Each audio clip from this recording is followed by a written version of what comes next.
Baiklah, kita mulakan kelas baru kita ni dengan Bismillahirrahmanirrahim. Alhamdulillahirrabbilalamin. Salatu wassalamu ala rasulil amin. Wa ala alihi wa ashabihi ajma'in. Amma ba'd. Alhamdulillah, malam ini adalah malam pertama kelas baru kita untuk Sunan Abi Daud.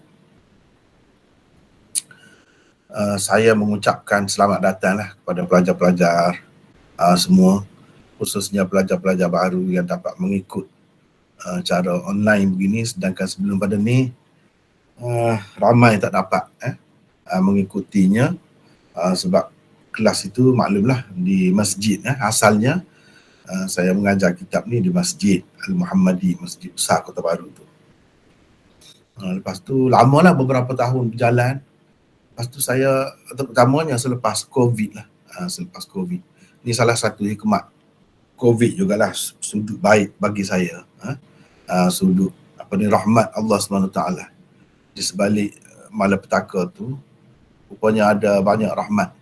Antaranya saya telah biasa menggunakan, pandailah sedikit sebanyak menggunakan cara mengajar secara online ni, menggunakan Google Meet dan sebagainya. Dan ini saya fikir, lepas tu saya fikir mereka panggil lagi, ajak lagi saya pergi ke sana. Lepas tu saya buat keputusan, saya dah nak berhentilah. Saya nak buat macam ni sebab lebih ramai, lebih munafaat, lebih umum manfaatnya untuk umat Islam sekalian. Di mana-mana pun mereka berada, mereka boleh turut. Bukan setakat boleh turut begitu saja, selama ni pun boleh dah. Dia rakaman, ada live juga. Tapi kita tidak boleh berinteraksi kan. Kita tidak boleh berinteraksi. Apa-apa yang saya tunjuk misalnya, nota tak ada selama ni. Jadi saya beriltizam, insya-Allah, mudah-mudahan Allah SWT bagi kemudahan kepada saya dan kepada kita semua.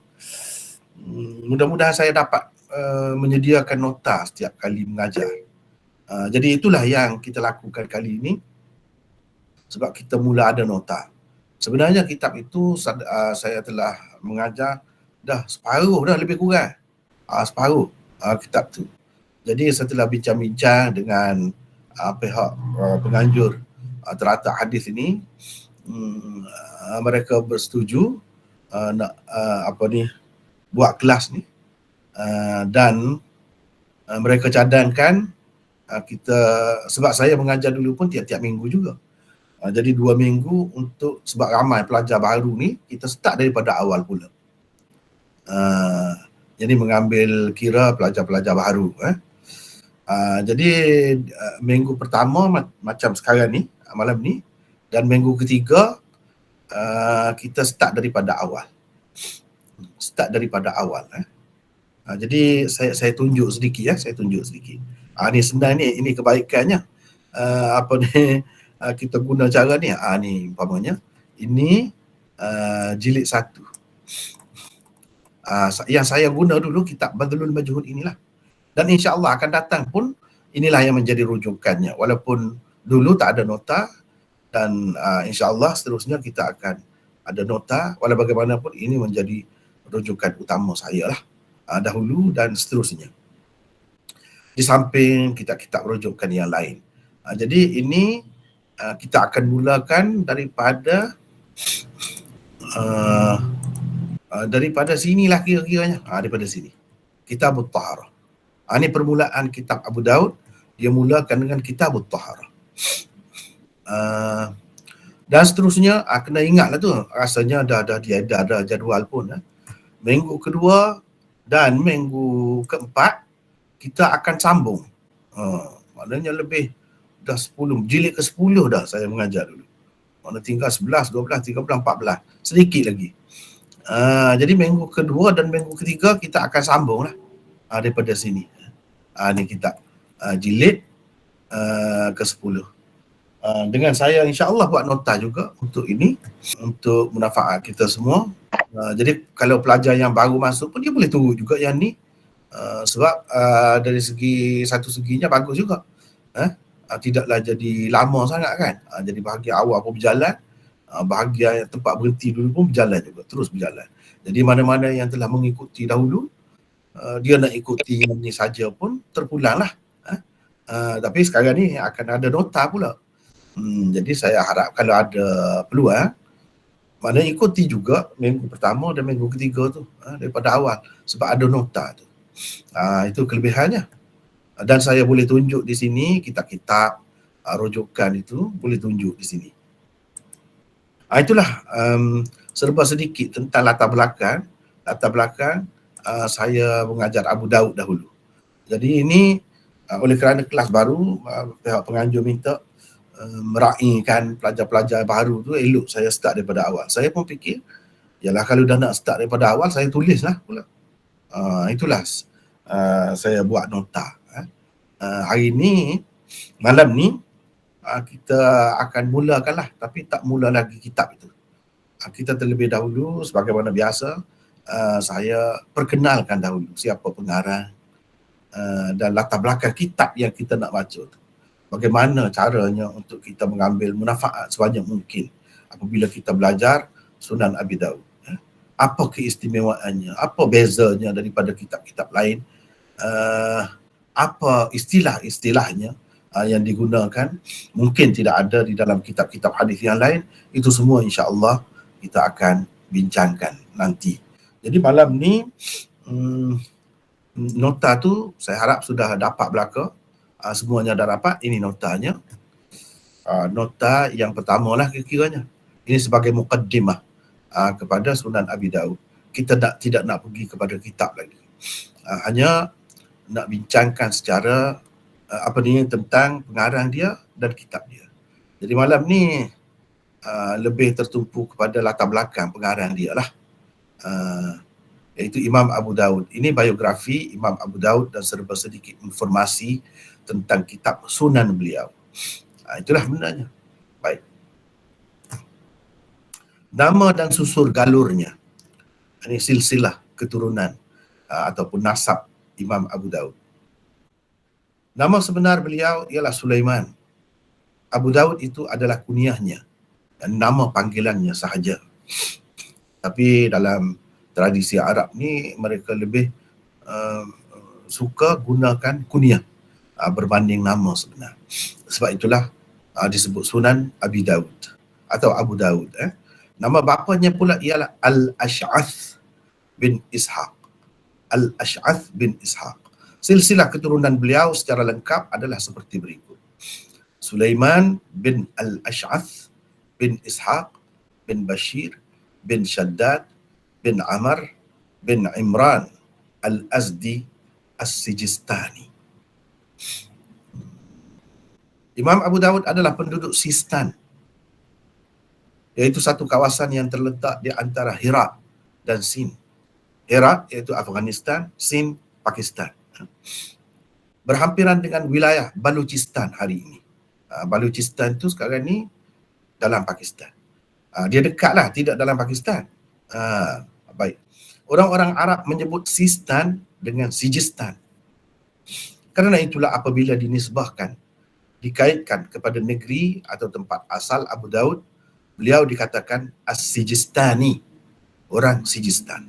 Tidak dinafikan terdapat sedikit perbezaan pendapat mengenai tanah air Imam atau tempat kelahirannya, Imam Abu Daud yang sebenarnya. Ibn Khallikan berkata, Sijistan adalah nama sebuah kampung yang terletak di sekitar Basrah. Basrah ni dalam Iraq lah sekarang ni. Sementara Shah Abdul Aziz pula tidak bersetuju dengannya. Bagi beliau, Sistan adalah nama sebuah bandar di antara Herat dan Sind. Ini pendapat Shah Abdul Aziz, anak Shah Waliullah. Beliau ni menulis dalam kitab dia, Bustanul Muhaddithin. Kitab itu dalam bahasa Farsi, Bustanul Muhaddithin. Dan dia banyak menulis juga, antaranya Tuhfah Ithna Asyariyah tentang Syiah. Dan banyak lagi karangan-karangan yang lain, tafsir, Al-Ulalatun Naji'ah, tentang usul hadis dan sebagainya. Kebanyakan karangannya dalam bahasa Farsi. Jika dilihat kepada peta yang terdapat hari ini, tidak ada pula sebuah bandar bernama Sistan di kawasan itu. Yaqut Al-Hamawi menulis, Sistan terletak di kawasan sekitar Khurasan. Ia dipanggil juga Sijz. Nampaknya pendapat Yaqut ini lebih tepat. Sebab itulah Imam Abu Daud juga dikaitkan dengannya. Beliau juga disebut As-Sijzi. As-Sijzi, mana orang Sijz. Peta yang terdapat hari ini menunjukkan Sijistan itu terletak di antara beberapa wilayah. Di sebelah utaranya Khurasan, di sebelah baratnya Kirman, di sebelah selatannya terletak Mukran, dan di sebelah timurnya pula terletak Sind. Sekarang ini wilayah Sistan terletak di sebelah barat daya Afghanistan dan ia terbahagi kepada dua bahagian, Sistan dan Rihistan. Sebahagian daripadanya terletak di sebelah timur Iran sekarang ini. Baik. Mungkin juga di suatu ketika dahulu, seperti mana kata Yaqut itu dalam Khurasan, sebelum wujud lagi negara Iran hari ini dengan nama ini, ia terletak dalam wilayah Khurasan dahulu. Justru Khurasan pernah terkenal sebagai sebuah wilayah yang sangat luas pada suatu ketika dahulu. Jadi itulah serba sedikit tentang nama dan nasab Imam Abu Daud serta tempat lahir dan tempat asal beliau. Para ulama bincang tentang ini, begitu juga tentang nama. Ini saya buat nota ni secara ringkas-ringkas, cepat-cepat. Jadi saya tidak masukkan lagi semua rujukannya. Begitu juga khilaf-khilaf pendapat itu, saya tak masuk sebab ini nota untuk kita buat mengajar begitu. InsyaAllah apabila jadi buku nanti, banyaklah tempat-tempat yang akan diperincikan. Sebagai contohnya saya nak tunjuklah kepada hadirat sekalian, sahabat-sahabat saya sekalian, contoh bagaimana apabila dah jadi buku dia jadi gini. Sebagai contohnya, ini salah satu rujukannya. Tengok ni. Ni tentang Abu Daud. Ni syarah Sunan Abi Daud oleh Ibnu Ruslan. Banyak syarah Abu Daud ini. Ini antaranya dalam ni pentahqiq dia buatlah. Ini bukan Abu Daud sendiri, bukan Ibnu Ruslan, tapi orang kemudian buat. Cuma kalau kita tengok di sini memang lebih detail lah. Misalnya cuba tengok sini. Tentang pengenalan tentang Abu Daud, namanya dan nasabnya, iaitu Sulaiman bin Al-Ash'ath bin Ishaq bin Bashir bin Shaddad.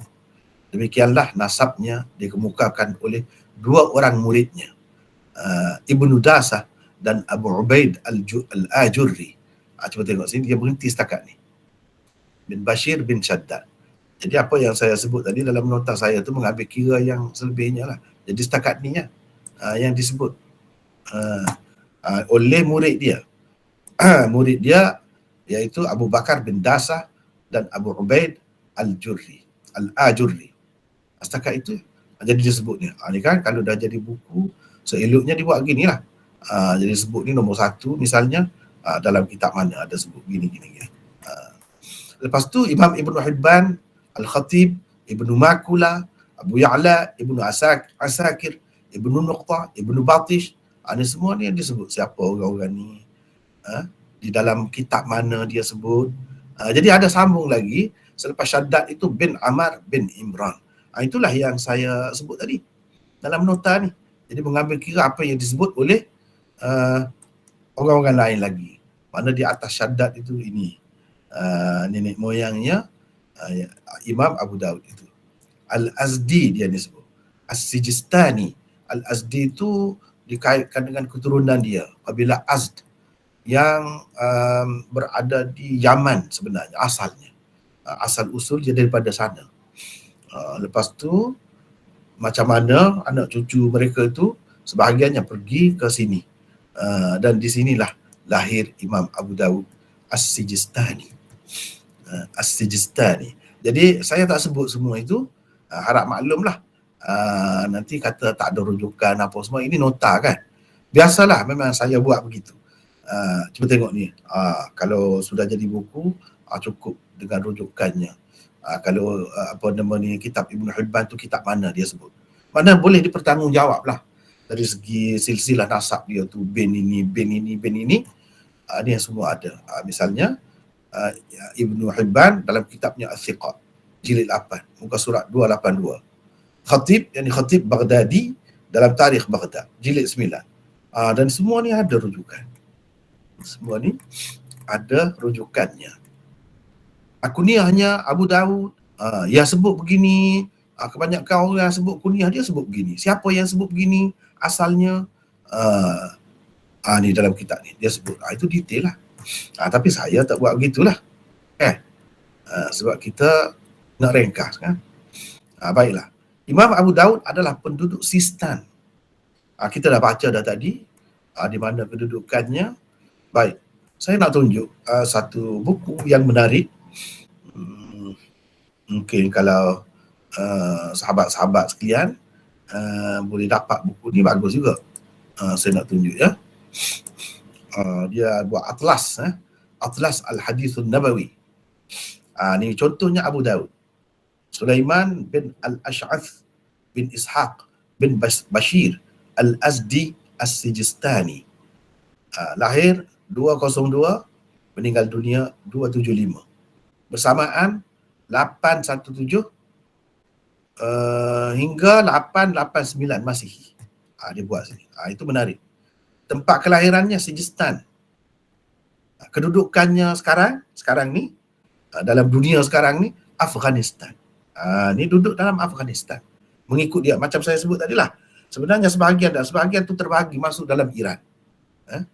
Dan meninggalnya di Basrah. Dia ni siapa? Secara ringkas dalam kitab ni dia ringkas. Antaranya disebut dia ni Imam Ahlul Hadis di zamannya. Berasal dari Sijistan. Dia mengembara jauh untuk menuntut ilmu dan meninggal di Basrah. Beliau mempunyai kitab Sunan yang merupakan salah satu daripada 6 kitab utama hadis. Di dalamnya beliau mengumpulkan sebanyak 5,232 hadis yang dipilihnya daripada 500,000 hadis. Daripada 500,000 hadis dia pilih sehingga 5,232. Dan beliau ada juga kitab lain, iaitu kitab Az-Zuhd, Al-Ba'th, ni risalah sahaja, dan Tasmiyatul Ikhwah, ni risalah saja, dan itu Al-Jaludi, kitab Akhbar Abi Daud.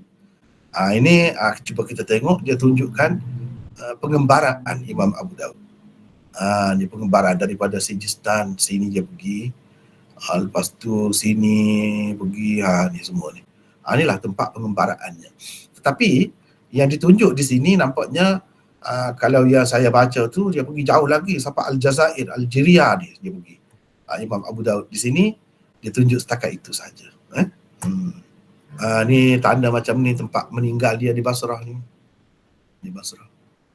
Ni menarik. Dan ini peta ni menunjukkan perjalanan dia dalam mengembara menuntut ilmu, belajar.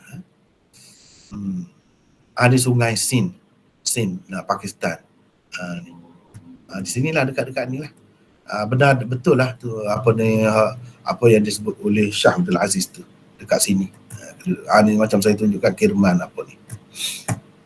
Baik, kita tengok. Itulah yang menarik kalau kita belajar cara begini. Hikmat Allah SWT jugalah ada COVID-19. Ini antara kebaikannya kita dapat guna. Saya pun tak biasa juga guna dulu. Tapi dah jadi suka pula guna begini. Yang belajar tu boleh tengok. Kalau tak ada kitab pun saya boleh tunjuk.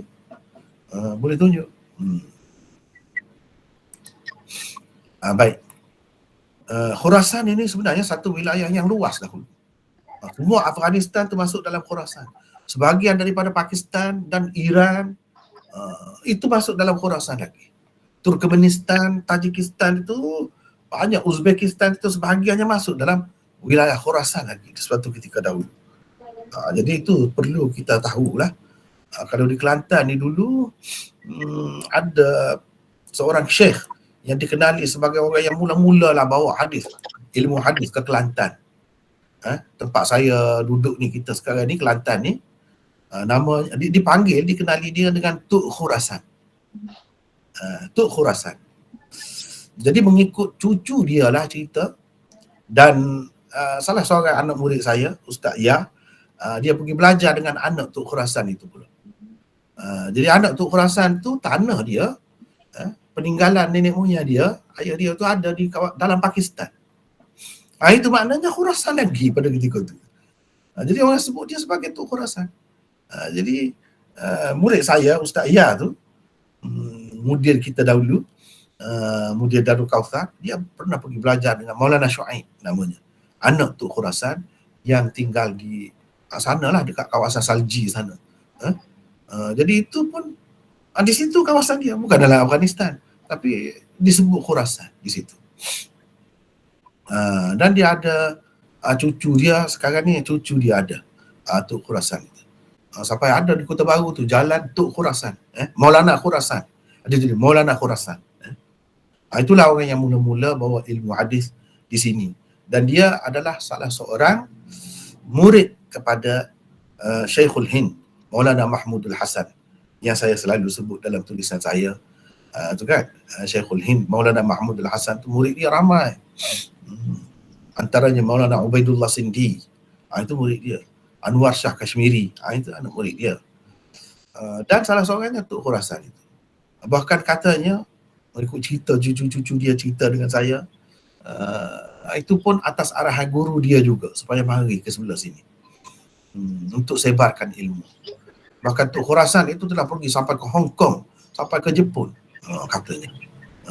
Tuk Khurasan itu. Itulah ceritanya serba ringkas tentang Khurasan. Jadi Khurasan ini satu wilayah yang luas di suatu ketika dahulu.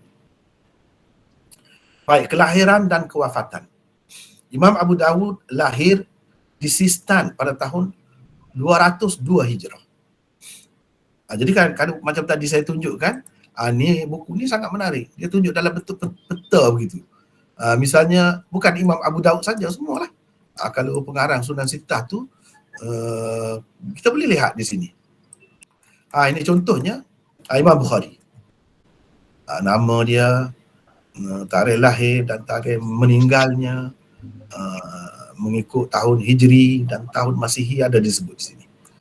Tempat lahirnya di Bukhara. Itu negeri sekarang ni jadi orang sebut apa, Uzbekistan. Imam Bukhari dalam Uzbekistan. Dan tempat meninggalnya Khartan, iaitu salah satu kampung di Samarkand. Ini dia sebab dia meninggalkan tanah air dia kan, dia dibuat negeri di akhir hayatnya Imam Bukhari, dan dia meninggal di situ. Imam Muslim misalnya di Naisabur orang sebut je. Sekarang ni dalam Iran. Dalam Iran. Ini contoh pengembaraan dia. Kemudian Abu Daud yang kita sebut tadi. Kemudian Tirmidzi. Tirmidzi ni Uzbekistan. Tirmidz. Meninggalnya pun di Tirmidz juga. Nasai. Kalau sekarang ni negeri Turkmenistan. Tempat lahirnya di Nasa, itu sebab dipanggil Nasai. Meninggalnya di Baitul Maqdis. Palestin, Baitul Maqdis. Kemudian kita tengok Ibnu Majah, Qazwin. Sekarang ni dalam Iran. Dalam Iran sekarang. Dan meninggalnya di Qazwin juga.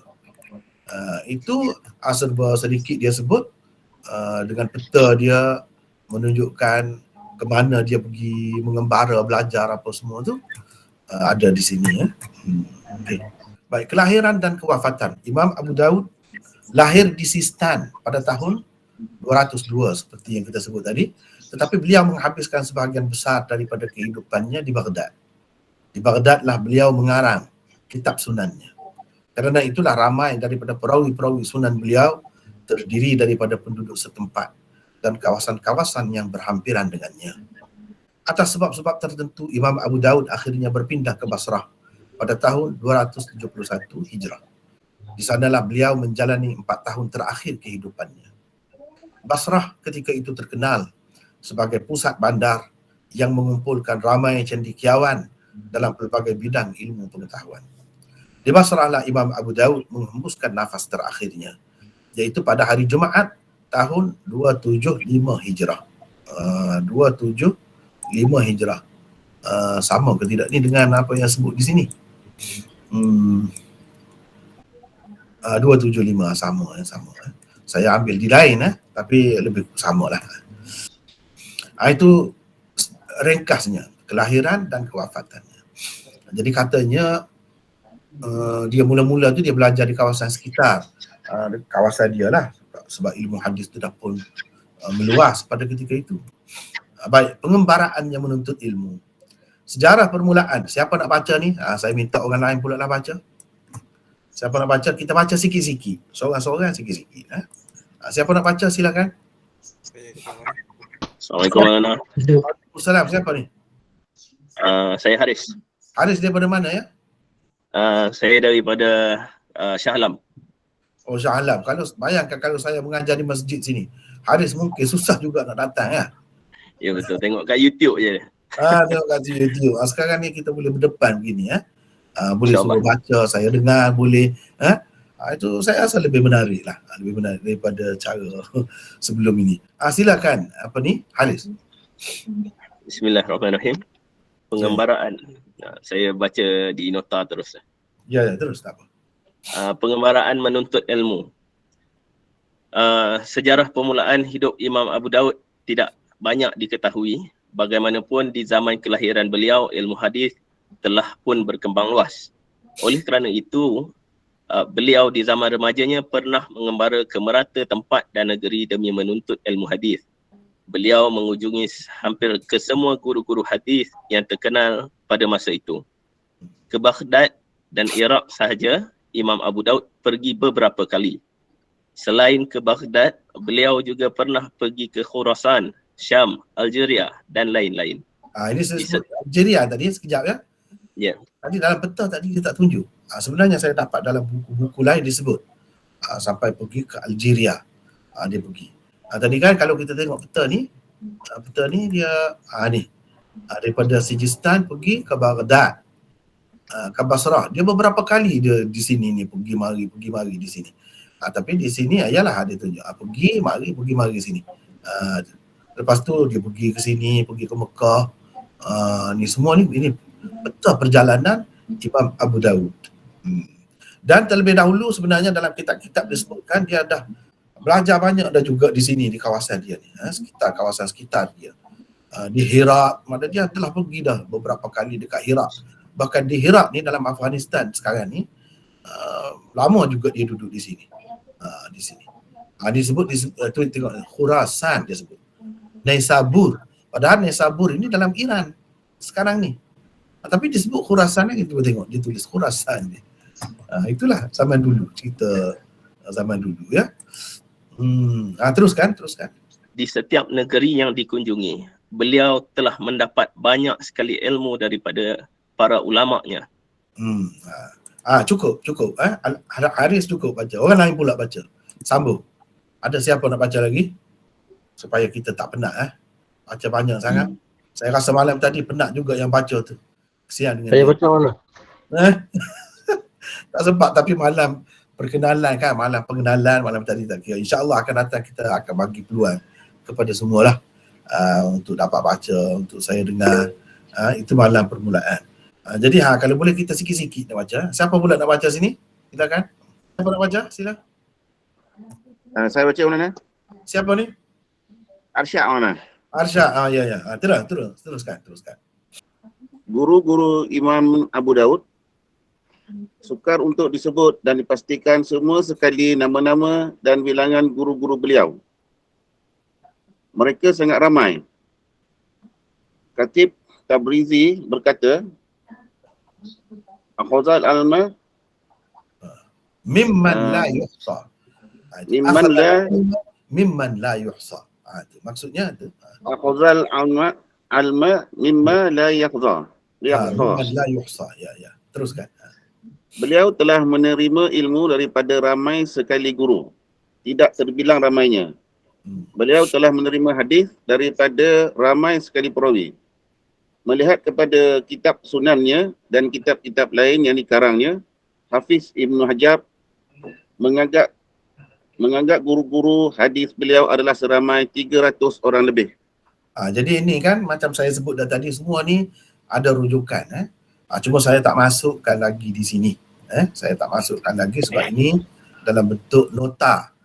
Dan kalau kita ringkaskan saja di sini ya. Terus baca lagi. Ramai daripada guru Imam Bukhari juga merupakan guru Imam Abu Daud.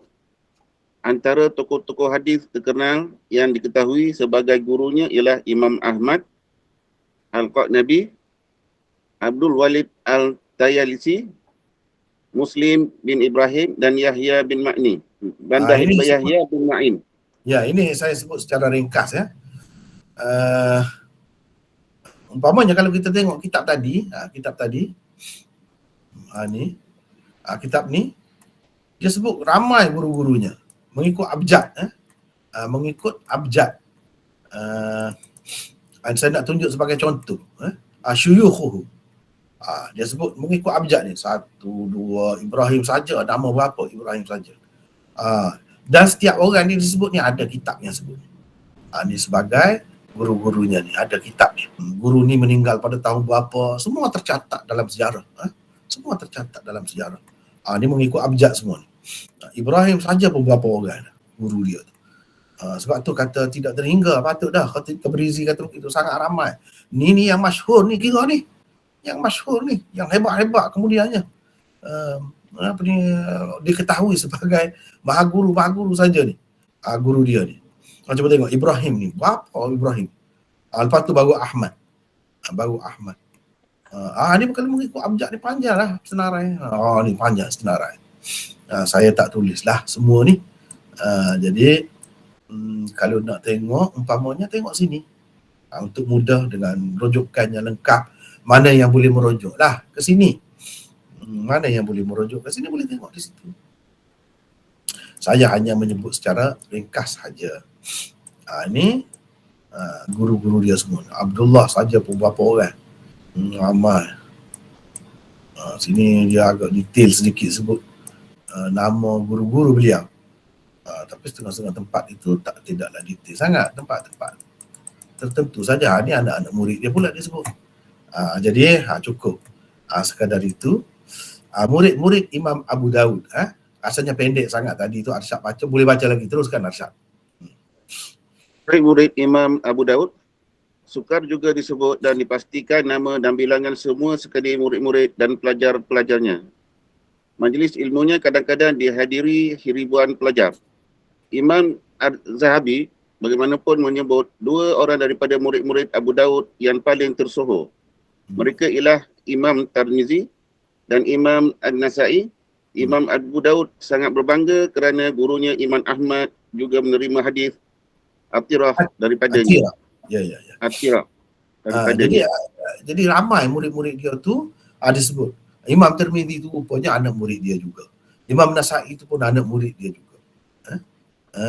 Jadi hebatlah Imam Abu Daud ini.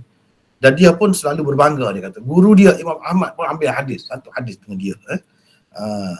Jadi pada dari satu segi, walaupun satu hadis pun mereka agak dah guru dah tu. Tiba satu hadis pun guru dah tu. Jadi Imam Abu Daud ini memang dia murid Imam Ahmad. Tetapi dari segi satu hadis yang diterima tu Imam Ahmad berguru dengan dia.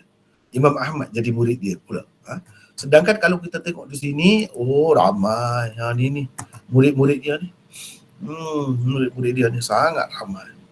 Macam senarai tadilah mengikut abjad juga ni. Lepas tu pengembaraan dia kita dah baca tadi. Rata dia pergi. Inilah antaranya. Baik. Kezuhudan dan ketakwaan. Saya rasa boleh lagi Arsyad baca sedikit lagi. Silakan Arsyad. Kezuhudan dan ketakwaan.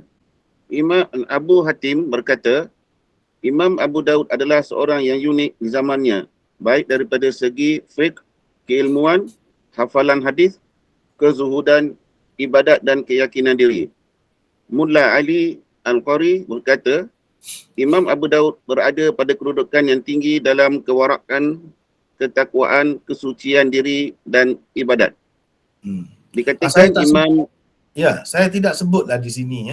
Saya tak sebut di sini banyak lagi cerita-cerita dia tu kan. Antaranya pelik dia ni. Antaranya yang peliknya apa ni? Di lengan baju dia ni kan sebelah besar, sebelah kecil. Dia tak kisah, dia tak peduli pun orang. Sebelah ni dia letaklah barang-barang keperluan dia sebagai bungkus, bungkus macam beg dia. Sebelah ni dia kata tak, orang tanya dia kenapa begitu. Sebelah ni tak perlu dah kata dia. Saya buat pesan ni. Sebelah ni sebab saya nak bubur barang-barang ni. Zaman dulu kan, rekam-rekam dia bubur. Jadi macam beg pula dia. Itu yang perlu, sebab tu saya buat besar. Jadi dia tak fikir benda ni orang tengok jadi pelik kan. Tak sama saiz dia sebelah ni dengan sebelah ni. Dia tak kisah. Itu kezuhudan dia. Dia tak kisah dunia. Tak kisah. Apa orang nak kata dia tak kira. Dia kira dia lah. Dia kira dia. Teruskan, dikatakan Imam Abu Daud dalam tindakan dan tutur katanya sangat menyerupai gurunya Imam Ahmad. Dia ni murid Imam Ahmad yang terpilih lah antara anak murid Imam Ahmad yang paling popular. Baik, cukuplah sekadar itulah. Arsyad baca orang lain pula kalau boleh, silakan. Pengakuan dan pengiktirafan tokoh-tokoh terhadapnya. Silakan, siapa pula nak baca? Saya baca mana? Siapa ni? Abdul Basir dari Suang mana? Abdul Basir. Silakan Abdul Basir. Pengakuan dan pengiktirafan tokoh-tokoh terhadapnya. Kelebihan dan keistimewaan Imam Abu Daud diiktiraf dan diperakui tokoh-tokoh ulama di zamannya. Hafiz Musa bin Harun berkata, Imam Abu Daud dilahirkan untuk hadis di dunia dan untuk syurga di akhirat. Saya tidak pernah melihat orang yang lebih istimewa daripada beliau. Itu pengakuan tu, bukan main, hebat tu. Kalau dunia ni dia dilahirkan seseorang untuk hadis. Dan orang macam tu sifat-sifat dia tu ahli syurga tu, untuk akhirat. Dia sebut begitu. Ni dinukilkan. Teruskan. Saya nak tunjuk selepas tu dalam buku lain. Teruskan. Ungkapan Imam Ibrahim Al-Harbi tentang Abu Daud telah masyhur di kalangan orang ramai bahawa telah dilembutkan hadis kepada Abu Daud radhiyallahu anhu. Sebagaimana telah dilembutkan besi kepada Nabi Daud alaihi salam. Kan sama-sama Daud itu. Nabi Daud kan mukjizat dia besi terlembut. Imam Abu Daud ni hadis tu bagi dia terlembut. Tidak berat bagi dia. Lembut. Boleh begini. Mana ilmu dia sangat luar biasa lah. Ini kata Ibrahim Al-Harbi. Seorang imam yang besar. Teruskan. Al-Hakim berpendapat bahawa Abu Daud adalah imam ahlul hadis, para muhaddisin di zamannya tanpa sebarang keraguan. Ini saya sebut dengan ringkas ya. Sebagai contoh lah, banyak lagi dalam kitab-kitab lain pun. Sebagai contohnya, kalau kita tengok di sini, pengiktirafan ulama ni panjang dia sebut. Syama'il fadailnya. Ni sana'ul ulama alaihi ni panjang. Lepas tu dia sebut dengan rujukan cukup. Jadi Imam Abu Daud ni yang disebutkan Ibrahim Al-Harbi tadi tu. Tapi bukan Ibrahim Al-Harbi saja rupanya kata begitu. Muhammad bin Ishaq As-Saghani juga berkata begitu. Bila Abu Daud ini tulis kitab sunan dia, maka mereka ni pun kata ulina li Abi Dawud al-hadith kama ulina li Dawud al-hadith. Itulah yang saya terjemah tadi tu. Jadi cuma saya ambil Ibrahim Al-Harbi saja, yang seorang ni tidak. Jadi yang berkata begini sebenarnya beberapa orang. Lepas tu murid dia Allan bin Abdul Samad pula kata Abu Daud ini min fursani hadha sya'n. Ni antara jaguh lah. Fursan ini kalau orang zaman dulu hebat. Naik kuda ni. Naik kuda ni. Kalau hebat naik kuda dia sebut faris, fursan. Dalam bidang hadis ni mana salah seorang jaguh lah. Juara lah kira-kiranya. Musa bin Harun Al-Hafiz kata, itulah yang kita sebut tadi. Khuliqa Abu Dawud fi dunya lil hadis wa fil akhirah lil jannah ma ra'aitu afdala minhu. Jadi semua ni kan yang sebut ni ada rujukan ini. Ni dalam tarikh ni sekian-sekian ada rujukan. Abu Bakar Al-Khallal yang juga anak murid Imam Ahmad yang masyhur, faqih yang terkenal itu. Kata Abu Dawud ini, Sulaiman bin Al-Ash'ath As-Sijistani adalah al-imamul muqaddam fi zaman. Seorang tokoh yang menonjol di zamannya, yang hebat di zamannya. Dari segi takhrij ulum dan perhatian terhadap tempat-tempat ulum itu, tak ada orang yang mendahului dia, melebihi dia. Dia ahadun fi zamani, seorang yang unik lah di zamannya. Rajulun wari'un muqaddam, itu yang disebutkan. Seorang wara' apa semua. Dan banyak lagi lah disebut di sini. Disebut di sini Ahmad bin Muhammad Yasin Al-Hirawi dalam Tarikh Hira, dia sebut salah seorang hafiz, hafizul Islam lil hadis, hafiz dalam Islam, hafiz hadis dalam Islam, hadis Rasulullah SAW, ilmunya, ilal hadisnya, sanadnya, dan paling tinggi pula dari segi ibadatnya, diketahui sebagai ahli ibadat dan kesucian diri, orang yang baik, wara' dan fursanil hadis, macam tadi juga disebut. Banyak lagi lah. Jadi mereka ni sebut semua puji semua. Banyak lagi lah yang puji dia. Disebut zahidan arifan bil hadis, imam asrihi fi dhalik. Memang imam dalam bidang hadis di zamannya. Ibnu Hibban Sam'ani pula kata Abu Daud ni salah seorang imam dalam dunia ni, baik dari segi fiqh, ilmu, hafalan, ibadat, waraknya, keteguhan ilmunya. Dia ni selain daripada ingat hafal hadis-hadis, mengarang pula dan membela sunnah dan menentang orang-orang yang menyalahi sunnah dan sebagainya. Ini yang saya nukil tadi ini. Imam Abu Daud ini imam ahlul hadis di zamannya tanpa sebarang keraguan. Tak ada siapa pun pertikaian. Itu makna bila mudafa'ah. Imam Nawawi pula kata begini, macam-macam, banyak lah. Jadi kalau kita nak sebut semua ni panjang. Dan ini juga selalu disebut Sahal bin Abdullah At-Tustari yang terkenal sebagai seorang sufi. Itu dia pernah pergi bertemu dengan Abu Daud, lalu orang kata ini Sahal bin Abdullah At-Tustari datang untuk menziarahimu. Dia pun mengalu-alukan kedatangannya. Dia duduk, persilakan duduk. Sahal pun kata, wahai Abu Daud, saya datang kepadamu ini ada hajat saya. Abu Daud kata, apa hajat? Dia kata dengan syarat, kamu kata dahulu, aku pasti akan menunaikannya kalau dalam batas keharusan. Selagi boleh, saya akan tunaikannya. Dengan syarat itu. Abu Daud pun kata, qadaituha ma'al imkan. Saya setuju. Selagi bolehlah. Selagi tidak salah. Dia pun kata, akhrij ilayya lisanak alladhi tuhaddithu bihi ahadith Rasulillah sallallahu alaihi wasallam hatta uqabbilah. Dia kata, kamu jelir lidahmu, kamu keluarkan lidahmu yang begitu banyak meriwayatkan hadis, berbicara tentang hadis-hadis Rasulullah, biar saya mengucupnya, kata dia. Oh, pelik tu kan? Abu Daud pun keluarkan lidah dia. Dia jelir. Maka Sahal bin Abdullah At-Tustari pun kucup, cium. Bukan dia, saya berpendapat dia tidak kulum di sini. Bukan dia kulum, dia cium saja. Setakat itu masih boleh lagi. Bukan dia kulum. Tidak. Dia tak ada sebut pun sini kulum. Setengah-setengah orang dia keliru. Macam mana boleh macam ni? Boleh ke macam ni? Ini sebenarnya, cuba tengok. Bukan dalam sebuah kitab saja, ada banyak sebut ini. Kalau nak kira ada dalam kitab tu banyaklah. Ini rujukannya. Termasuk dalam Tahzibul Kamal Al-Mizzi tu ada juga disebutkan. Dan saya ada, ini menjadi rujukan saya juga. Baik, saya nak tunjuk sekejap. Itu buku. Saya guna buku.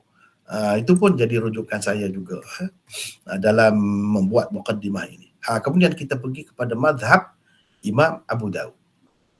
Madhab Imam Abu Daud. Kalau orang lain pula baca boleh? Silakan. Saya cuba orang lah.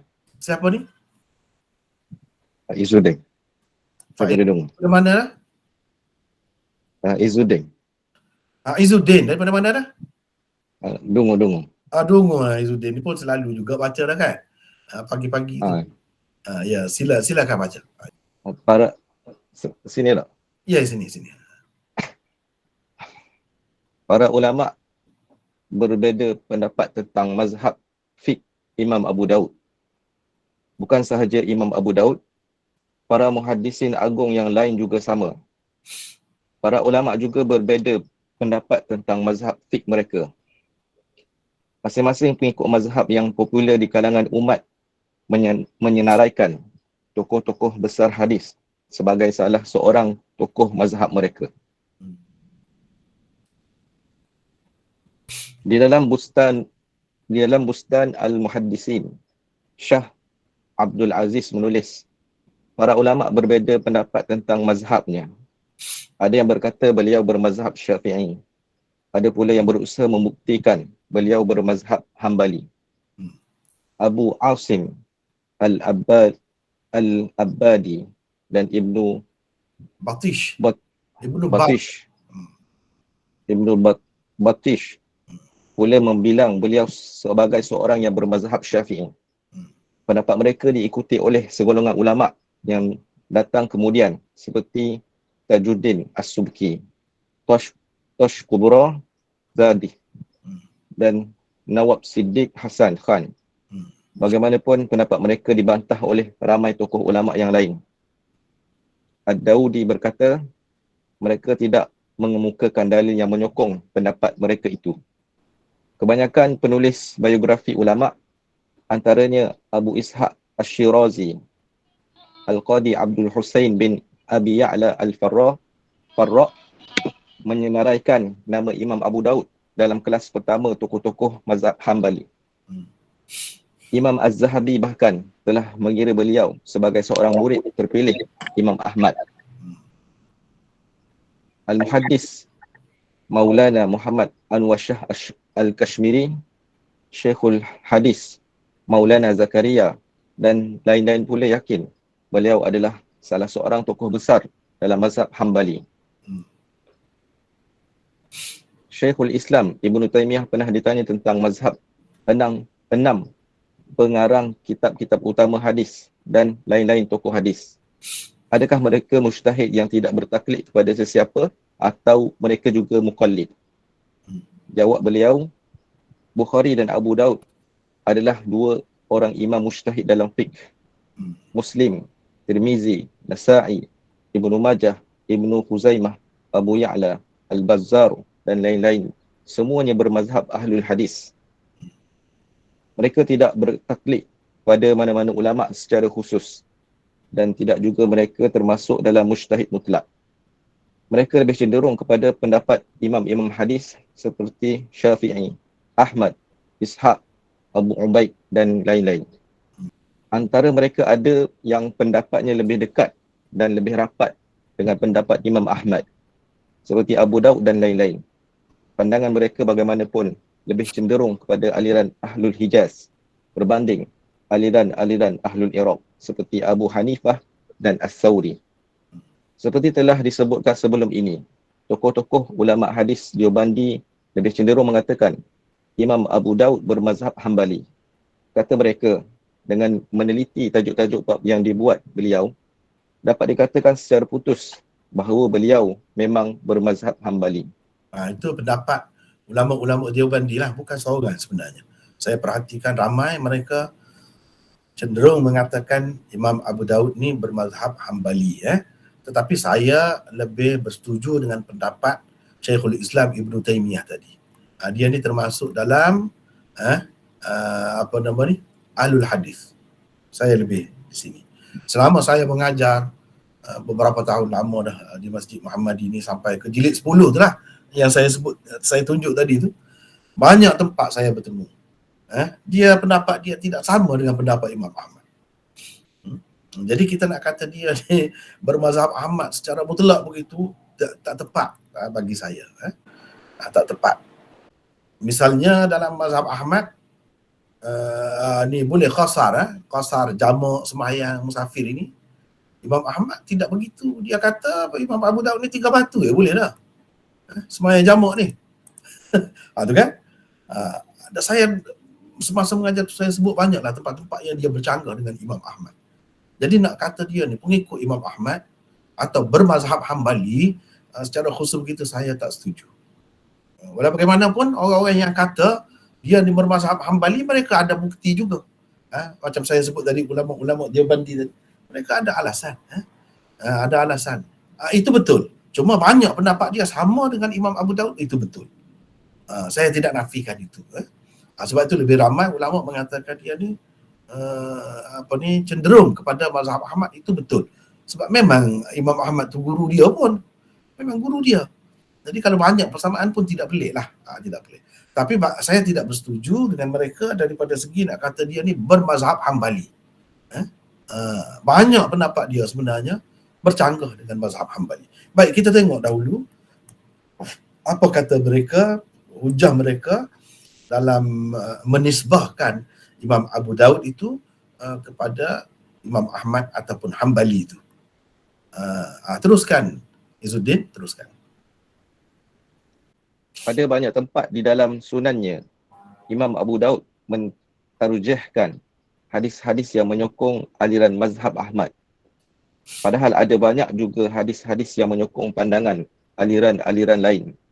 Antara contohnya, pertama, beliau mengadakan tajuk bab begini: Babu karahiyah istiqbalil kiblati inda qada'il hajah, tanpa menyebutkan di dalamnya wa istidbariha. Wastidbariha. Jadi dia tak kata begini. Sekejap Izzuddin. Kalau orang lain buat tajuk, dia buat gini: Babu karahiyat istiqbalil qiblah wastidbariha. Dia buat gini. Nampak ke tidak saya tunjuk ni? Nampak ke tidak saya tunjuk ni? Nampak ni. Dia ada tambah di sini. Kebanyakan ulama hadis buat tajuk, dia penting sebab itu kita kena faham. Ulama hadis ni kita nak faham, nak tahu pendapat dia macam mana, kita tengok tajuk bab yang dia buat tu. Untuk setiap hadis tu dia ada tajuk. Dia tak sama tajuk tu. Orang lain buat macam lain, orang lain buat macam lain, walaupun hadisnya sama.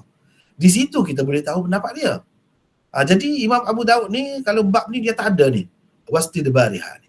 Dia buat. Ini bagi pengkaji penting tu. Bagi orang yang baca sepintas lalu saja dia tak faham, dia tak nampak itu semua tu. Tapi bagi orang yang belajar sungguh, dia tahu penting apa sebab dia buat. Silakan Izzuddin, teruskan. Sebabnya ialah membelakangi kiblat ketika qada hajat menurut Imam Ahmad adalah harus secara mutlak.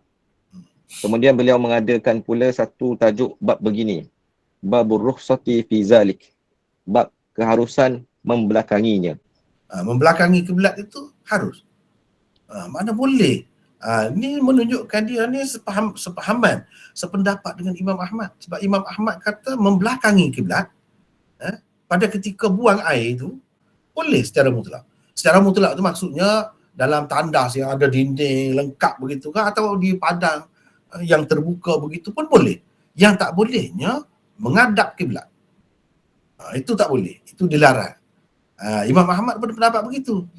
Ada juga ulama, macam ulama-ulama dalam mazhab Hanafi, mereka berpendapat tak boleh menghadap kiblat ini dalam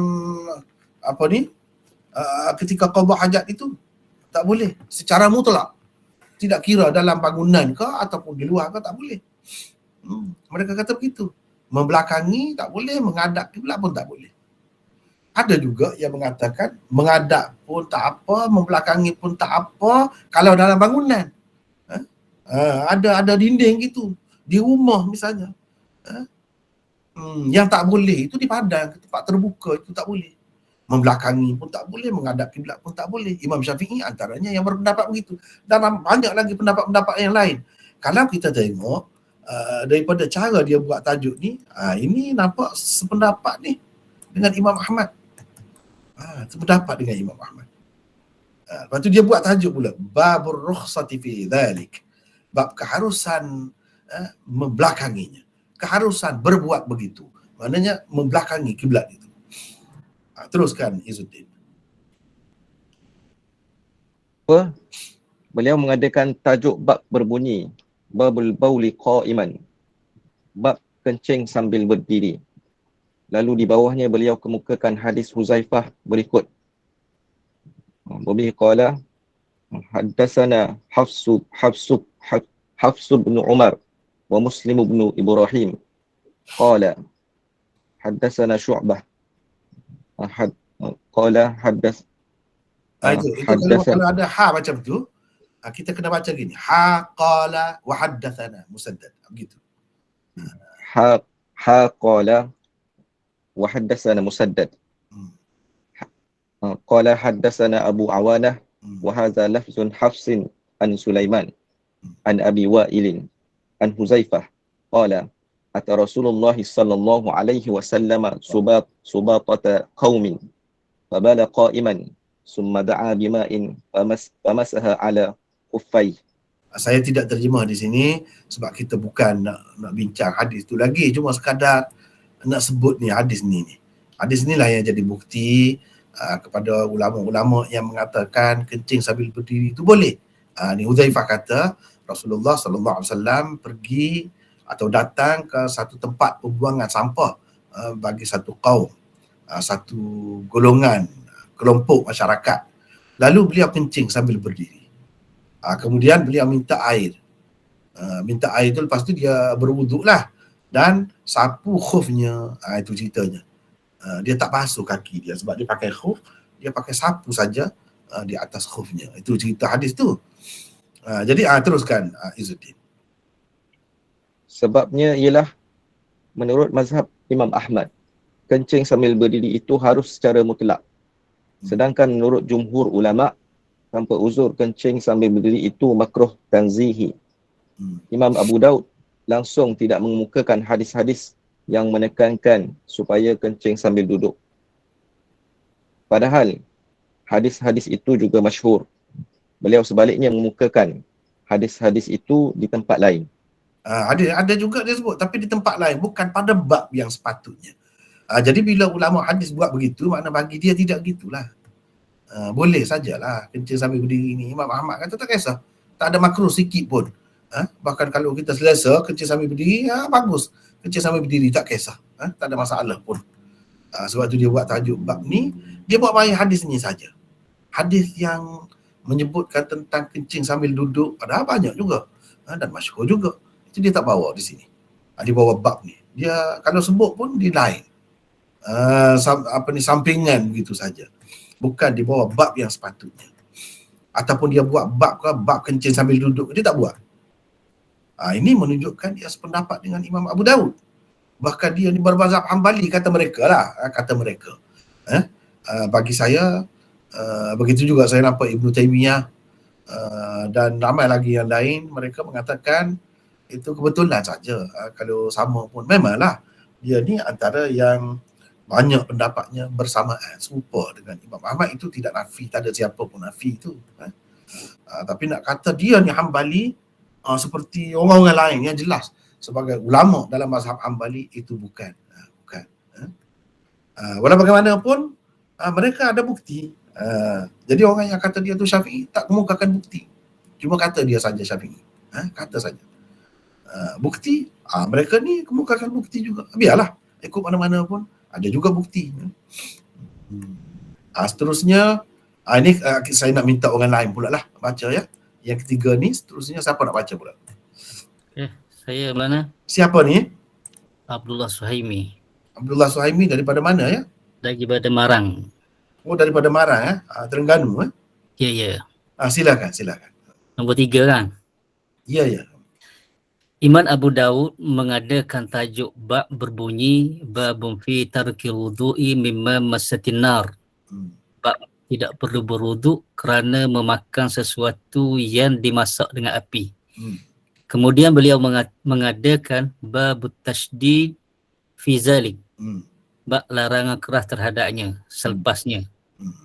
Maksud beliau ialah mengatakan kewajipan berwuduk selepas memakan sesuatu yang dimasak dengan api. Melalui tajuk bab pertama, Imam Abu Daud mengisyaratkan kepada kata-kata Jabir di bawah bab itu bahawa kana akhirul amraini min Rasulillah sallallahu alaihi wasallam tarkul wudu'i mimma ghayyaratin nar.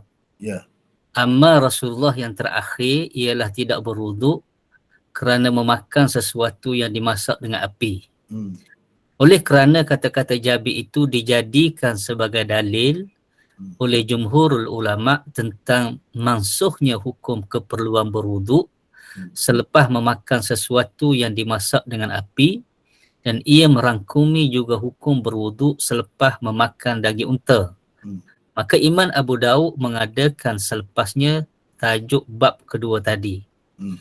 Tujuan beliau ialah mengatakan hukum menyatakan hukum meninggalkan, iaitu tidak perlu berwuduk kerana memakan sesuatu yang dimasak dengan api itu tidak dimansuhkan dengan hadis Jabir tersebut, tetapi ia dimansuhkan oleh dalil-dalil yang lain.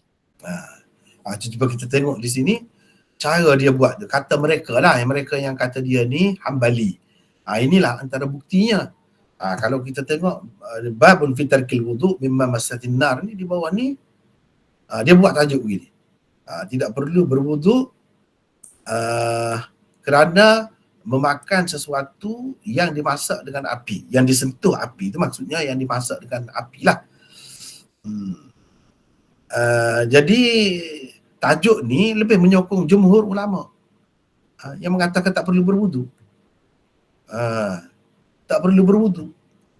Lepas pada tu di bawah tajuk bab ni dia ada kata-kata Jabir tadi tu, kata-kata Jabir ni. Jadi kalau mengambil kira yang ni, bermakna semualah yang disentuh oleh api itu termasuklah daging unta. Sebab biasanya orang tak makan daging unta mentah gitu, makan yang dimasak lah. Sedangkan mengikut mazhab Ahmad, kalau makan daging unta ni batal wudu. Kena ambil air semayang, kena ambil wudu. Jadi dia oleh kerana dia tak mahu masuk tu, yang tu. Kalau kita kata semua yang dimasakkan dengan api itu dimansuhkan, ni hadis ni memansuhkan semua, bermakna daging unta yang dimasak itu pun tak perlu berwuduk juga bila kita makan. Mansuh semualah. Sebab itu dia buat pula bab ni. Babut tasydid fi dhalik. Bab larangan keras terhadapnya. Larangan keras terhadapnya. Begitu. Lepas tu dia buat lagi lah. Dia nak ceritanya unta tu, daging unta tu tak termasuk. Tak termasuk.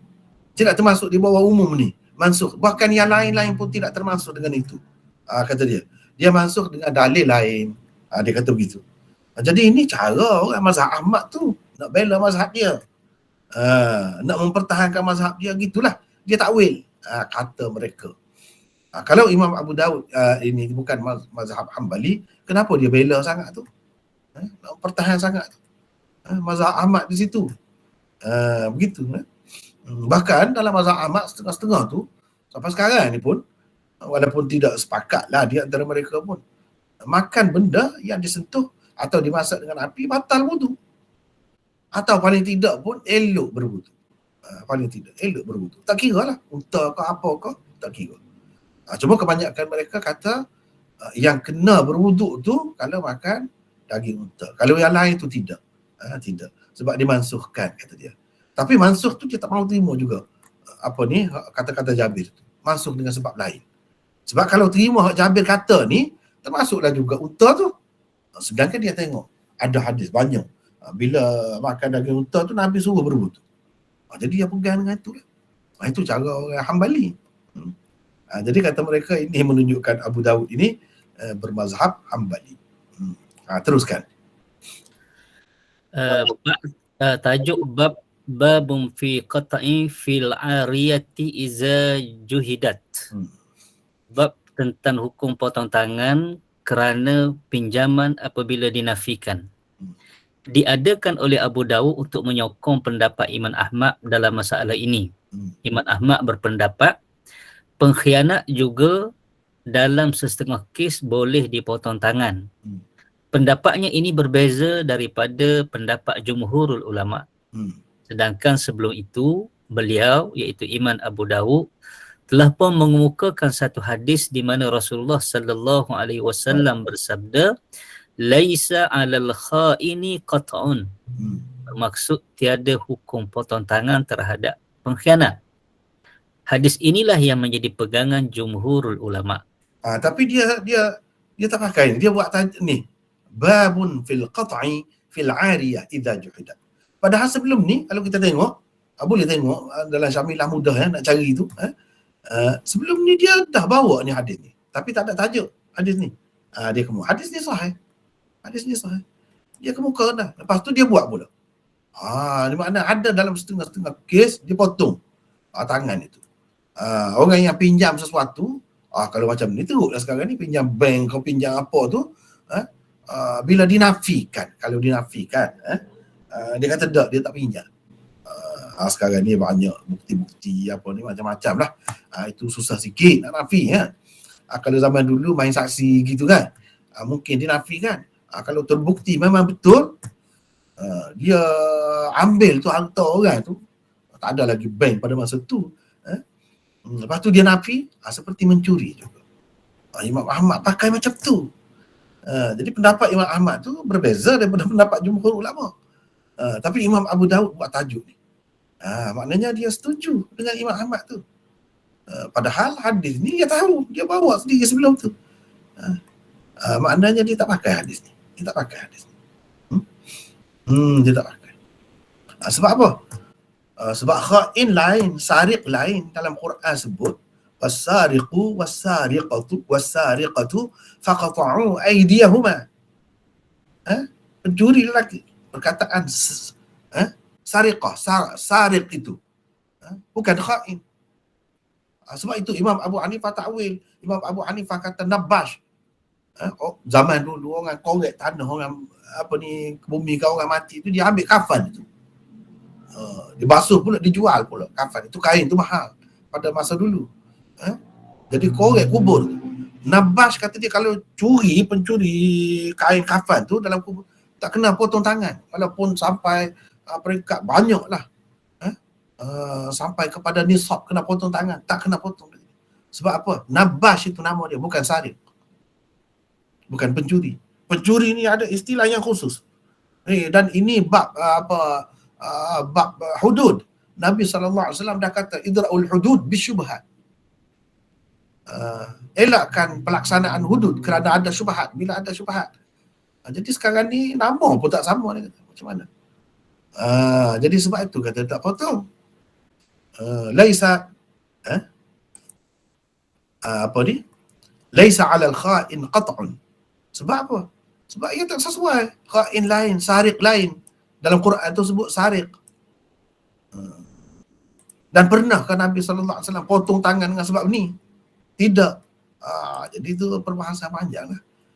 Tapi Imam Abu Daud nampaknya menyokong Imam Ahmad di sini. Terus orang lain pula lah kalau boleh baca ya. Siapa lagi? Nak baca silakan sikit ya. Saya malah. Siapa ni? Ibnul Qayyim. Ibnul Qayyim. Ada juga Ibnul Qayyim ya. Selamat datang Ibnul Qayyim. Dari jauh. Silakan. Yang kelima, beliau juga mengadakan tajuk bab ini, babul wudu bi fadli wudu'il mar'ah. Wadu. Bukan babul wudu'i bi fadli wudu'il mar'ati. Iya. Bab berwudu dengan menggunakan air lebihan wudu wanita. Iya. Selepas itu beliau mengadakan pula tajuk bab ini, babun nahyi an dzalik, bab larangan menggunanya. Iya. Tujuannya ialah memperkuat mazhab Imam Ahmad. Iya. Sebabnya ialah hanya Imam Ahmad dari kalangan imam 4 mazhab berpendapat tidak harus lelaki mengguna air lebihan wanita berwudu. Bagi Imam Ahmad, air yang telah dicelup oleh wanita untuk berwudu atau mengangkat hadas sudah menjadi mustakmal untuk lelaki. Ini salah satu bukti bahawa Imam Abu Daud itu bermazhab Hambali, kata mereka. Sebab dia buat tajuk ni. Babul wudu bi fadli wudu'il mar'ah. Mana dia menimbulkan macam persoalan lah di situ, apa hukumnya berwudu menggunakan air lebihan wudu wanita. Selepas tu dia buat tajuk babun nahyi 'an dzalik. Makna larangan mengguna. Itulah mazhab Ahmad. Mazhab Ahmad mengatakan tak boleh guna dah, sudah jadi mustakmal. Ikutlah perempuan itu guna untuk apa pun. mengangkat hadas kecil berwudu, atau air yang digunakan untuk mengangkat hadas besar misalnya, air lebihan dalam besen, dalam baldi umpamanya, kalau dia telah mencelup tangan dia, maka air itu jadi musta'mal. Untuk lelaki berwudu, mengangkat hadas, bukan untuk minum tu boleh. Itu cerita lain pula kan. Untuk minum, untuk membasuh apa semua boleh. Air itu selagi bersih, bolehlah diguna. Tapi untuk mengangkat hadas, itu yang jadi khilafnya. Jadi di sini juga Imam Abu Daud nampaknya membela ataupun menyokong mazhab Imam Ahmad. Sebab itu mereka kata Imam Abu Daud ini Hambali. Tapi itu pendapat masing-masing lah. Bagaimanapun mereka ada bukti, ada alasan. Tapi macam saya sebut tadi, sepanjang saya mengajar lama dah Abu Daud ini, saya bertemu banyak sekali pendapat Imam Abu Daud yang tidak sama dengan Imam Ahmad. Bahkan dia menyanggahi pula Imam Ahmad. Jadi kita tak bolehlah kata dia ni seperti muqallid biasa. Kalau nak kata dia muqallid pun, dia tidak. Bukan begitu. Saya lebih setuju dengan pendapat Ibn Taymiyah tadi. Lebih setuju dengan itu. Sebab banyak bukti. Seterusnya, Ibn Qayyim terus baca lagi karangan Imam Abu Daud.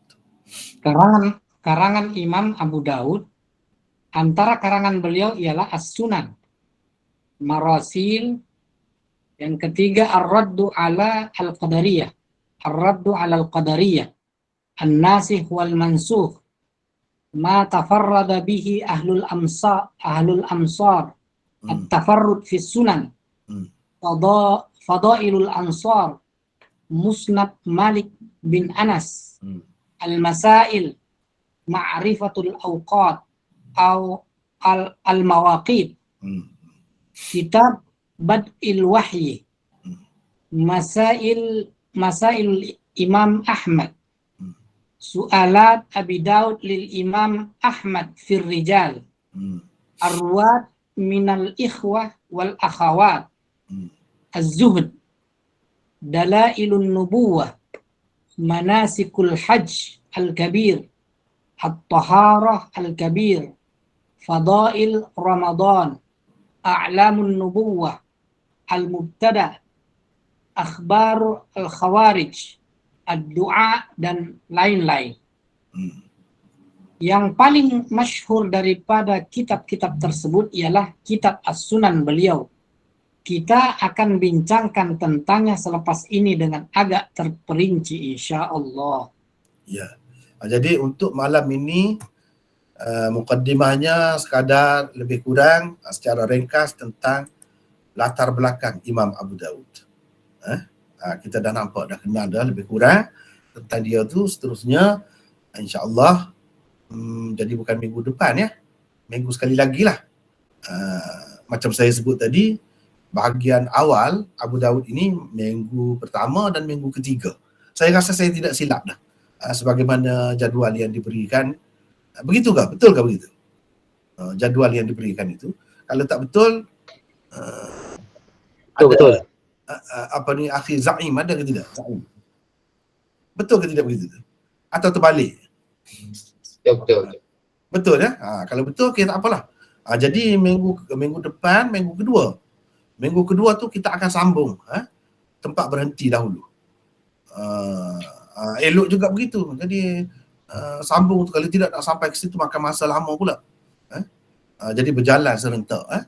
Jadi minggu seterusnya, minggu ketiga lah pula, kita akan bertemu ini, bincang lagi berkenaan dengan mukaddimah ni. Mukaddimah ni belum siap lagi. Berkenaan dengan kitab dia pula. Secara khusus kitab Abu Daud itu yang kita akan gunakan sebagai mata pelajaran kita akan datang. Kita sepatutnya kenal lah apa kedudukannya, macam mana cara penulisannya, istilah-istilahnya, dan banyak perkara lah. InsyaAllah pada minggu ketiga nanti. Adapun minggu depan, insyaAllah ada nota juga, tapi yang sambungan itu, bahagian kedua, saya kira itu bahagian yang kedua. Jadi untuk malam ni, sekadar itu dahulu. Cuba kalau ada untuk perbincangan, sila boleh kita bincang sedikit. Kalau ada apa-apalah nak bincang, nak tanya ke. Yang lebih detailnya macam saya sebut tadi, dalam kitab-kitab macam ni detail lah, banyak lah. Ni tentang karangan-karangannya.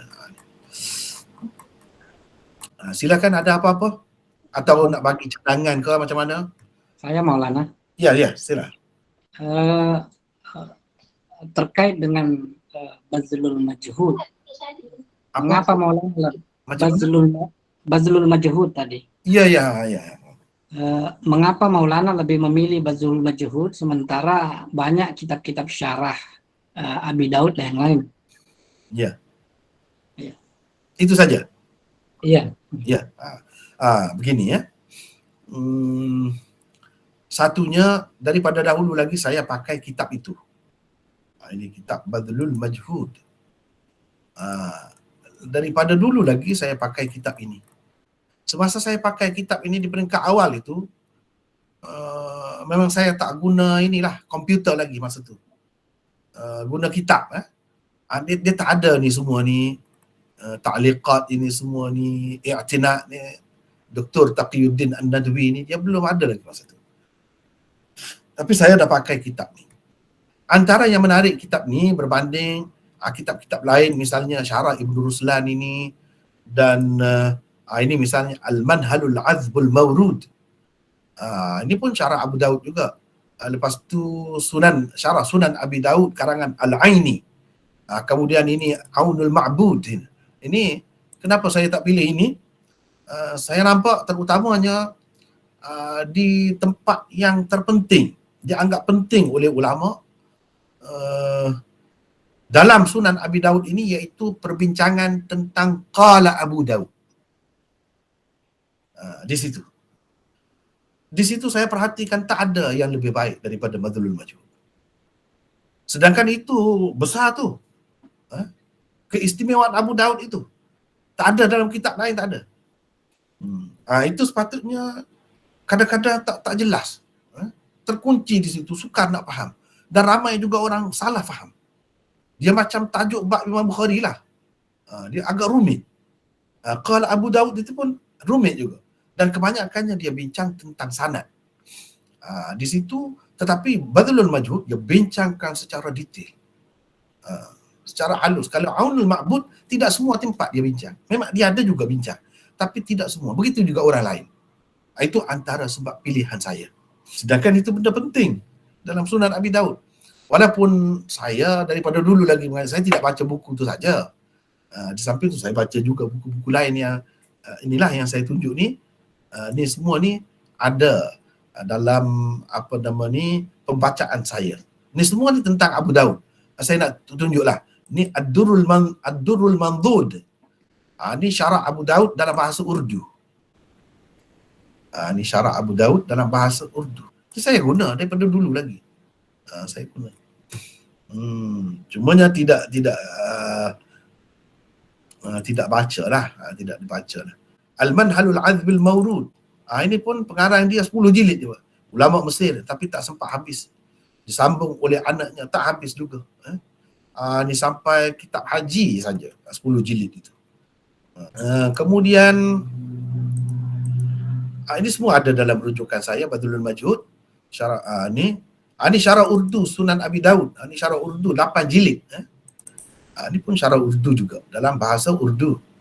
Ini pun menjadi rujukan, jadi rujukan. Begitu juga ni syarah Sunan Abi Daud Al-Aini. Al-Aini. Yang ini kalau kita tengok ada 7 jilid. Aunul Ma'bud bersama dengan Hasyiah Ibnul Qayyim. Di sini ada. Ini pun saya pakai, tapi antara kekurangan Aunul Ma'bud ini, dia tak ada perbincangan tadi. Saya nak tunjuk kepada akhi Ibnul Qayyim dan saudara-saudara kita yang lain juga boleh ambil munafaat. Ini cuba tengok ni. Falahul Buhbud ada 2 jilid. Ini khusus bincang tentang Qala Abu Daud sahaja. Bayangkan. Falahul Buhbud, syarah Urdu Abu Daud, Qala Abu Daud sebenarnya. Ini dikarang oleh Maulana Muhammad Hanif Gangguhi tentang qala Abu Daud dalam Sunan Abi Daud saja. Bila kita baca ni baru kita nampak, oh, begitu hebat perbincangan tentang qala Abu Daud ini. Jadi ulama India telah buat benda-benda begini yang tidak ada di lain, yang tidak ada di lain. Dan dalam bahasa lain pun tak ada macam ni, perbahasannya detail tu. Sehingga ia 2 jilid. Ini 2 jilid. Kemudian Fadlul Ma'bud, ini pun syarah Abu Daud juga. Syarah Abu Daud juga ada 5 jilid. Ini semua dalam perhatian saya semua ni. Lepas tu sama juga Sunan Abi Daud. Ini sangat menarik ni. Sunan Abi Daud. Ini pun syarah dalam bahasa Urdu juga. Sangat menarik. Dia ada takhrij hadis semua, tahqiq apa semua ada. Itulah antaranya. Yang sejilid ni banyak. Macam yang saya tunjuk tadi. Ini semua ni berkenaan dengan Abu Daud semuanya. Itulah antaranya. Antara sebab lah salah satu.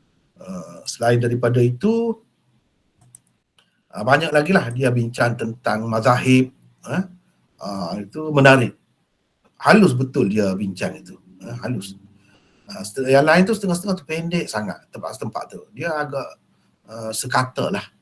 Itulah antara sebabnya. Dan kita boleh lihat di situ, bagi saya lah, walaupun pengarang dia tu Maulana Khalil Ahmad Saharanpuri, guru kepada Syekh Zakaria, dia tu bermazhab Hanafi, dia orang Sufi, tetapi dia tidak ta'assub. Tak ada ta'assub. Ulama-ulama ahlul hadis pun menjadi rujukan dia. Seperti Asy-Syaukani, Ibnul Qayyim selalu dia sebut. Itu berbeza dengan setengah-setengah guru-guru di tempat kita kan. Dia jadi bermusuh dengan itu kalau dia bermazhab. Tokoh ni tidak, berbeza. Jadi saya nampak keterbukaan dia. Sepatutnya diambil pengajaran oleh masyarakat. Terutamanya guru-guru sepatutnya jangan ta'assub. Cuba tengok dia. Dia orang Sufi lagi, orang mazhab Hanafi lagi, tapi dia terbuka. Begitulah sepatutnya sikap ulama. Kalau macam pengarang Aunul Ma'bud itu memang ahlul hadis. Memang ahlul hadis. Memang dia tak terikat dengan mana-mana mazhab. Dan dia karang yang lebih besar lagi, Ghayatul Maqsud. Itu 30 jilid. Syarah Abu Daud. Itu memang ahlul hadis. Aunul Ma'bud dulu dikarang. Lepas tu baru Badlul Majhud. Kedua-duanya oleh tokoh di India. Hebat. Dua aliran ni memang banyaklah berjasa memberi sumbangan kepada umat, terutamanya dalam bidang hadis, iaitu aliran Ahlul Hadis dan aliran Deobandi. Khalil Ahmad Saharanpuri ni kira aliran Deobandi lah, aliran Deobandi. Ya, ada lagi yang lain silakan. Saya Maulana. Ya. Kalau dari sudut maratik saya. Ya. Dengar Maulana. Dengar ya. Dari sudut maratik pengajian ilmu hadis, Sunan Abu Daud ni seperti ada Maulana pernah sebut, pastinya dipelajari selepas Jami' Tirmizi tau. Betul. Itu kita akan bincang kemudian. InsyaAllah. Dia ada tertib belajar. Dia duduk nombor 2 dalam tertib belajar. Dalam tertib darjah hadis dia nombor 3. Mana selepas Bukhari, Muslim, Abu Daud. Dalam 6 sunan sitah tu kan, dia nombor 3 dari segi tertib darjah dia. Dia nombor 3. Ya, dari segi tertib pengajian dia nombor 2. Ya. Cuma nak tahu sebab apa dia letak nombor 2 Maulana. Dia begini. Kalau Imam Tirmizi dia sebut tentang mazhab. Sedang tu. Imam Abu Daud dia sebut tentang dalil bagi setiap mazhab itu. Sebab itu dia letak nombor 2. Nanti saya akan bincangkan kemudian bila kita bincangkan tentang kitab Abu Daud itu, insya-Allah. Kalau sahabat-sahabat sekalian pernah ikuti saya bincang dulu, ada rakaman itu, di situ pun saya dah sebut dah kenapa tidak sebut dah. Ya. Yang lain ada lagi, silakan.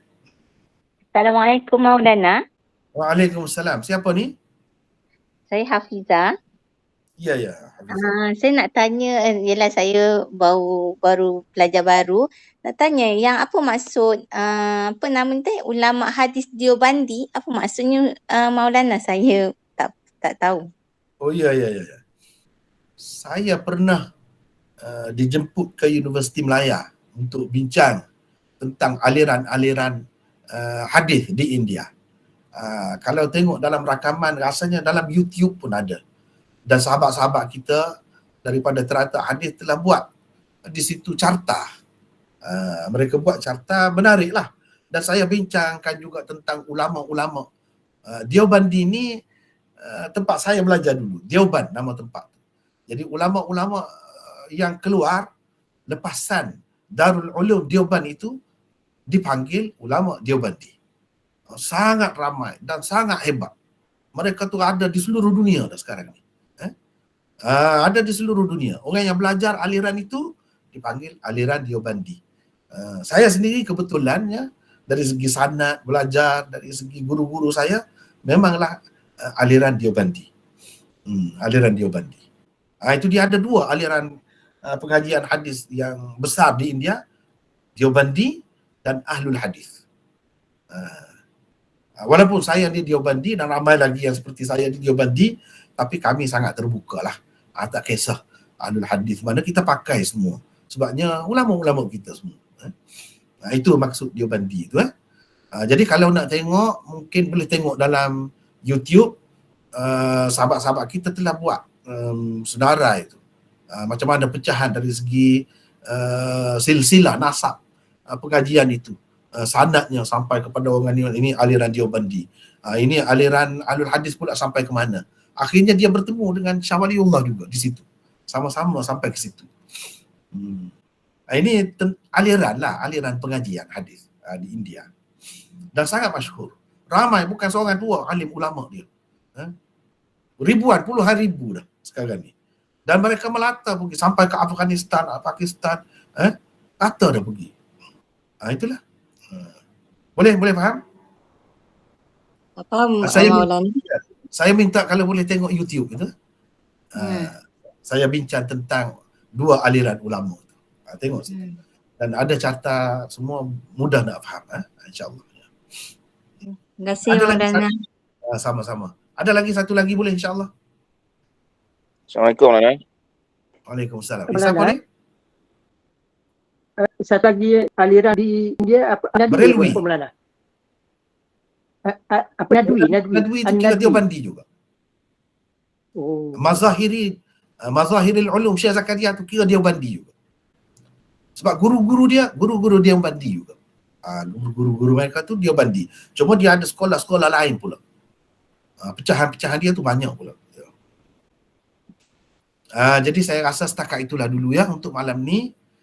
Sebab kita pun jaga masa kan. InsyaAllah kita akan bertemu lagi minggu depan masa yang sama, tetapi bahagian yang kedua Abu Daud ya, insyaAllah. Jadi sekadar itulah dulu untuk malam ini. Wallahu a'lam wa akhiru da'wana alhamdulillahi rabbil alamin.